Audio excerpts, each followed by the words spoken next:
Nah ini yang nggak bisa. Bahkan anak satanisme jika nyusup dalam satu gereja, dia harus berusaha semaksimal mungkin jangan sampai dengar praise and worship. Karena kadang-kadang jujur teman saya yang namanya Mario, dia nyusup di gereja, dia salah masuk. Dia pikir nggak ada praise and worship GC. Ketangkep dia di situ. Waktu itu saya sebenarnya udah mau datang, tapi waktu udah di lantai 1 Novotel ada Kak Stanley Daminusa ngomong, mongol jangan ke atas, dilarang Pastor Abraham nanti transfer roh. Karena saya dari satanisme, dia juga dari satanisme, takutnya ketemu.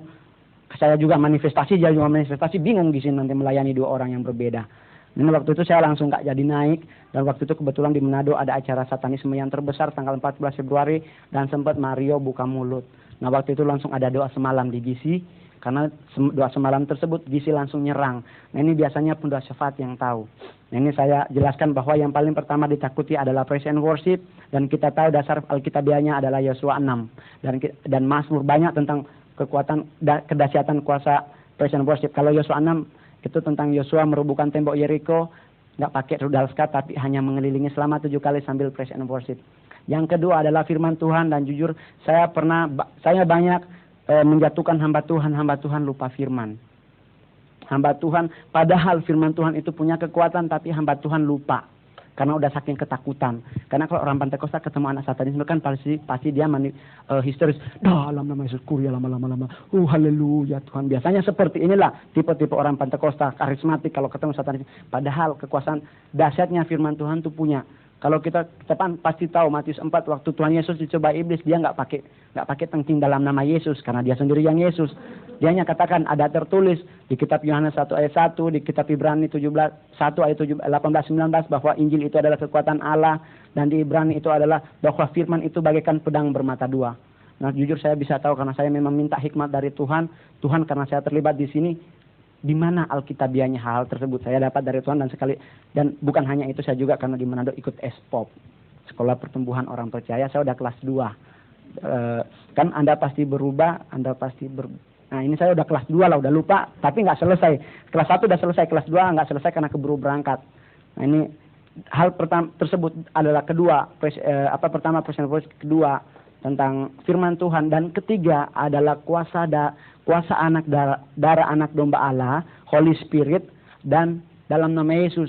Di dua ini yang kuasa darah anak domba Allah dan Holy Spirit paling ditakuti.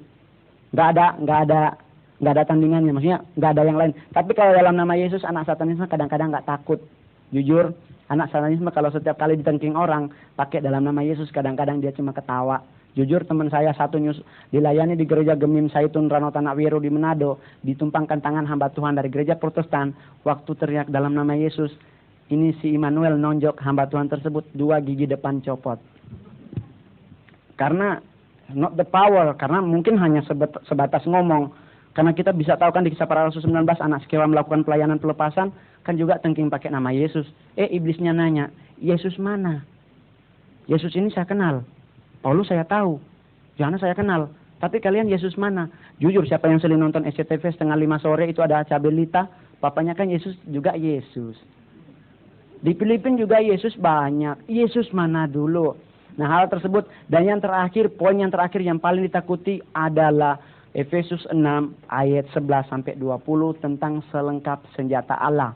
Sedangkan untuk selengkap senjata Allah ini nggak sembarang pakai, ada syaratnya.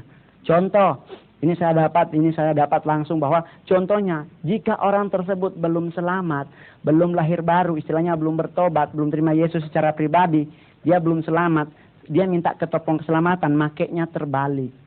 Untuk jatah mata dipakai di belakang. Nah ini kalau orang kan butuh syarat, dan yang paling ditakuti di selengkap senjata Allah adalah pedang roh.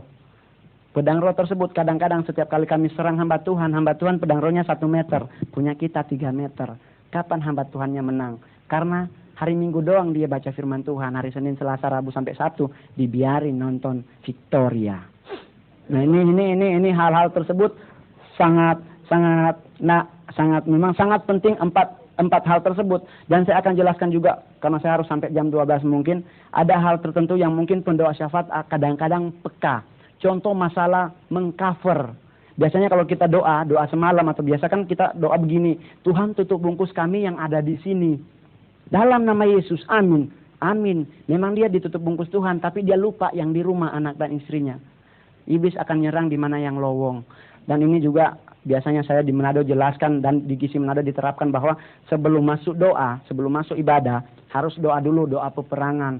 Karena jujur kita pasti tahu penguasa roh-roh di udara ini namanya Maria Rosa, yang lagunya adalah Santana. Santana ada satu judul lagu yang namanya Maria Maria, ini adalah Maria Rosa. Dan kalau Maria Marguela penguasa bawah itu lagunya si Blondie. Blondie ada satu band Blondie yang cewek nyanyinya. Lagunya judul Maria. Maria ini memuji yang Maria Marguela. Maria Rosa di gereja sekarang di Jakarta ada satu gereja yang ada patungnya Maria Rosa. Saya nggak akan ngomong karena mungkin akan tersinggung. Tapi kalau mau bisa 4 mata. Ini tentang Maria Rosa. Biasanya ini orang-orang Kristen, Pentakosta atau orang-orang pendoa syafaat biasanya bisa merasakan begini. Waktu kita praise and worship, kalau memang praise and worship tersebut tidak ada halangan, kita bisa rasakan sepertinya nyampe ke takhta Yesus. Tapi waktu kadang-kadang kan kita kalau dalam praise and worship sepertinya tertekan. Karena yang nekan ini si Maria Rosa. Nah ini di GC Manado sebelum masuk praise and worship, dia harus ikat dulu doa peperangan. Ikat ini karena iblis tahu bahwa apabila kita punya penyembahan sampai ke takhta Yesus, itu bagaikan rupa yang berbau harum. Tapi yang menjadi masalah si Maria Rosa ini mengkat supaya jangan sampai. Nah kadang-kadang kita bisa merasakan waktu praise and worship sepertinya gimana gitu, tertekan. Nah ini di GC Manado karena kebetulan ada 2 orang satanisme dan sering kupas karena kebetulan pendoa-pendoa ya kayak Pak Vicky Tampatonda, dan Pak Vicky Tampatonda jujur dia yang mengcover saya, dan sampai sekarang setelah dari Ibu Indri dia yang cover, bahkan dia punya satu statement bahwa apabila saya kembali lagi ke satanisme Pak Vicky akan bunuh secara fisik. Pak Vicky ngomong lebih baik ngana mati daripada ngana ke gereja setan. Karena kebetulan Pak Vicky orangnya keras. Nah ini hal-hal tersebut, bahkan saya pernah rambut pirang, Pak Vicky ngomong sama dengan rambut setan. Karena kebetulan saya pirang waktu itu, tapi puji Tuhan dalam hal seperti ini sangat peka. Dan biasanya di GC Manado memang dilakukan sebelum masuk praise and worship diikat dulu. Nah ini bisa juga kayak Robert Jalon kan pernah ngomong di bukunya bahwa waktu kita minta sesuatu kepada Tuhan, Tuhan udah mau jawab. Dan dia udah kirim malaikatnya untuk bawa ke kita. Mungkin kita minta mercy. Mercy dari surga udah datang. Yang jadi masalah waktu dari surga udah datang, dihalang-halangi si penguasa di udara. Akhirnya 30 malaikat melawan satu malaikat balik ke surga. Yang datang ST20. Ini hal tersebut karena yang jawab udah bukan Yesus, udah si Maria Marguel. Ini contoh seperti doa Katolik. Katolik mengenal 2 doa yang namanya doa novena dan doa rosario. Di antara dua doa ini yang sering dijawab adalah doa novena. Sedangkan yang sering nyebut nama Maria adalah doa rosario. Kenapa? Karena doa rosario nggak pernah sampai kepada Yesus. Yesus Pemama kepada Maria. Karena nyampenya kepada Maria Rosa. Maria Rosa tambah 3 huruf Rio jadi Maria Rosario. Ini hal-hal tersebut sangat penting supaya pendoa-pendoa syafaat makin peka. Dan anak satanisme jujur nggak bisa nyusup dalam satu gereja yang punya pendoa syafaat. Di Manado kalau di GC kita ada pendoa syafaat yang standby di belakang sampai berkat. Yang anak-anak satanisme nyusup di altar call tadi biasanya karena pendoa syafaatnya lengah. Karena pendoa syafaat mikir kan udah firman Tuhan, udah khotbah, udah habis, kita udah selesai. Padahal sebenarnya di altar call juga harus di cover. Karena kalau tidak, ya seperti tadi tumbang-tumbang tapi bukan dalam Roh Kudus. Nah ini di Manado pernah kalau nggak salah yang dari ujung pandang, hamba Tuhan dari ujung pandang, waktu altar call dia udah doakan orang kedua, dan dia tahu sepertinya ada penyusupan, dia langsung nanya, pendoa syafaatnya mana? Di belakang lagi ngerumpi. Karena udah selesai, padahal dia pikir udah selesai. Waktu jika terjadi serangan seperti ini, jangan berdoa, jujur jangan berdoa. Langsung ambil gitar, kalau memang ada gitar, praise and worship, pasti kalah. Nah ini banyak hal-hal tertentu yang sangat penting, dan bagaimana di poin-poin terakhir 10 menit terakhir, bagaimana satanisme mencari jiwa baru. Ini merupakan kelemahan orang Indonesia, karena Indonesia memegang teguh prinsip budaya timur. Anak satanisme nyari jiwa baru, pergi ke mall. Jujur nggak pernah door to door, nggak pernah. Dia selalu nyari ke mall dan dia akan ajak orang-orang tertentu untuk ikut ritual. Tapi bukan ngomong ritual, yuk ibadah yuk. Tapi yuk makan dulu, makannya bukan di Amigos yang agak minggir got sedikit, bukan di restoran yang 20.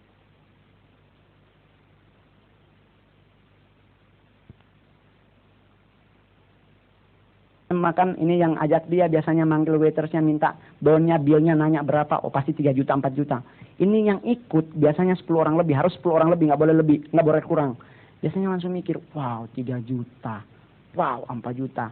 Nah waktu udah selesai dibayar pakai kredit card, udah ada bilnya sama yang bayar tadi, yang kiri kanannya akan minta, lihat dong bonnya, lihat, wow 4 juta. Ini yang 10 orang yang diajak akan lihat semua. Nah dia akan lihat semua. Setelah dia lihat semua, langsung yang undang langsung ngomong ibadah yuk, khusus anak muda. Dia nggak bisa nolak karena udah dibayarin. Mau nolak nggak enak, nggak mau nolak juga nggak enak, maju kena mundur kena. Akhirnya dia ambil poin. Oke, saya akan ikut sekali. Padahal di sekali itu nggak bisa keluar karena ada perjanjian darah tadi. Dan selain makanan tersebut ada juga yang prinsip scanning. Ini kalau scanning biasanya anak satanisme pakai cincin tertentu yang gambarnya pentagram. Ini pentagram adalah bintang segi 5 yang setiap sudut bintang tersebut tajam. Waktu ketemu orang, sebelum ketemu cincin memang sah seperti ini. Tapi waktu mau ketemu orang diputar ke belakang. So ini bintangnya udah di belakang. Waktu mau salaman dia sengaja agak ditarik supaya luka. Nah ini setiap sudut tersebut akan ada darah. Darah tersebut akan dilap pakai tisu. Dan setelah dilap akan dibawa ke tempat ritual, dibacain mantra. Nah waktu di tempat ritual tersebut, orang sekalipun dia ada di Surabaya, ritualnya ada di Tanjung Priuk, orang tersebut akan datang karena udah telepati tingkat tinggi. Nah hal tersebut sangat penting bagaimana kita mengcover anak-anak muda kita, karena memang tujuan nggak ada orang tua. Dan di Manado kan sempat juga terjadi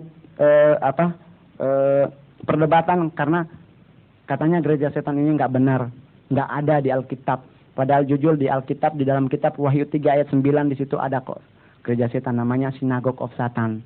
Ini adalah gereja setan. Gereja setan mengenal 3 trinitas seperti Kristen Allah Bapa, Allah Anak, dan Roh Kudus. Satanisme punya Lucifer, Antikris, dan nabi-nabi palsu.